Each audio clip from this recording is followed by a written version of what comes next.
I was able to watch the new Willy Wonka prequel, Wonka, so here is my review on the movie. Let's start off with everything I liked about it. And for starters, if you guys did not know, there are about 8 songs in this movie. And now, the songs they have in here are wonderful. Disney's Wish, that came out like almost a month ago. Half of those songs aren't even memorable. Like, I'm comparing Disney for a second. When I watched Encanto, I listened to the soundtrack non-stop after that. When I watched Wish, I haven't thought about the soundtrack since.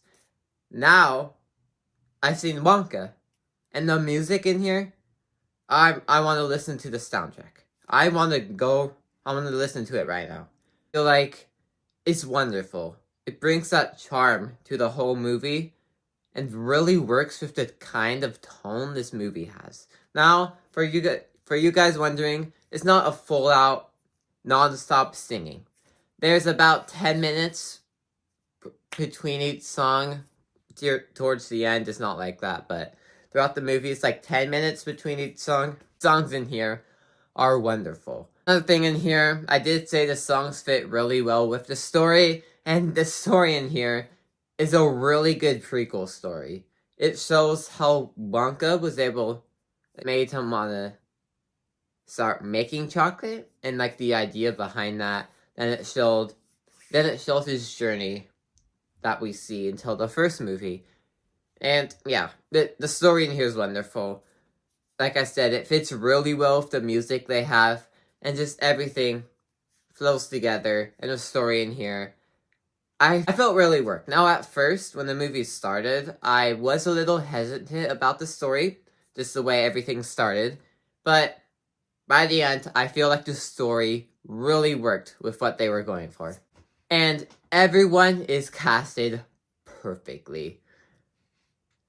Everyone. When I say everyone, I mean everyone. Everyone to the smallest detail is casted perfectly. It's ridiculous on how perfectly these people were casted. Wonka's casted perfectly. The Oompa Loompas casted perfectly. More on him later. Everyone's casted perfectly. And I don't really want to dive into everyone, because the trailer didn't really show the story of the movie, so I won't dive into everyone in this movie, but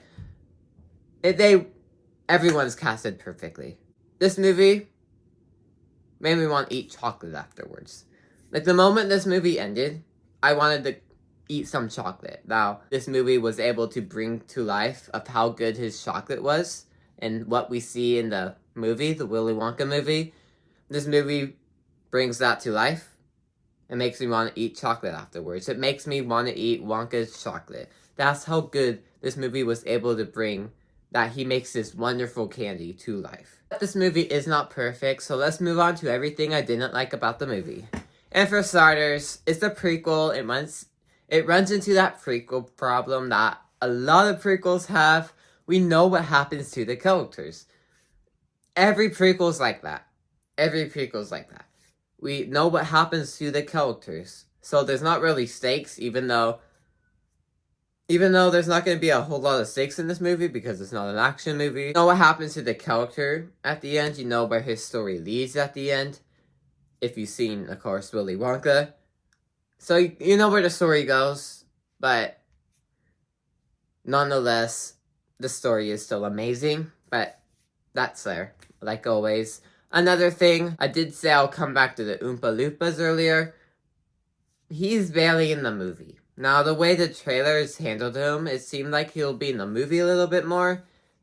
But basically what we saw in the trailer, both the trailers, that's basically all he's in. That's basically his role in the movie, is what we saw in the trailers. Now, I won't dive into it. If you do listen to the soundtrack, though, you probably know why he's there. But I wish he was in the movie more. I really liked his character. I feel like he could have been in it more. But what we did get was good, but I wish he was in it more. And the last thing on here, I don't really have other things to say. This movie is predictable. Now, like I said, it runs into the prequel problem, like I said before, but there's also other elements in here that I feel like we're meant to be predictable at some parts because I was able to predict it straight off, and I don't know if the movie played it off as like a twist or something because I was able to predict it, and I feel like the way the movie handled it, it was way out there. I feel like they wanted you to predict it. So there's that. I predicted it halfway through the movie where they kind of did something. I can't really dive into it. There's predictability in here. There's also other elements that also fall into that. But all in all, Wonka is an amazing prequel. The music numbers in here are amazing. The story is amazing. There's some comedy, that's why I didn't really talk about it, but what we do get is still really good. I really liked what they did with this prequel. Now, yes, it's not perfect. Some predictability. Of course, it's the prequel. We know where this character ends up. And I wish certain characters were in the movie more. But other than that, I highly do recommend Wonka. It's not as good as the original, but it's still a really good movie. And out of 10, I give Wonka a 8 out of 10. Thank you guys for watching. Make sure you guys like and subscribe. Comment down below your thoughts. Follow my Letterboxd Calah Lane movie. And I will see you guys all next time. Goodbye.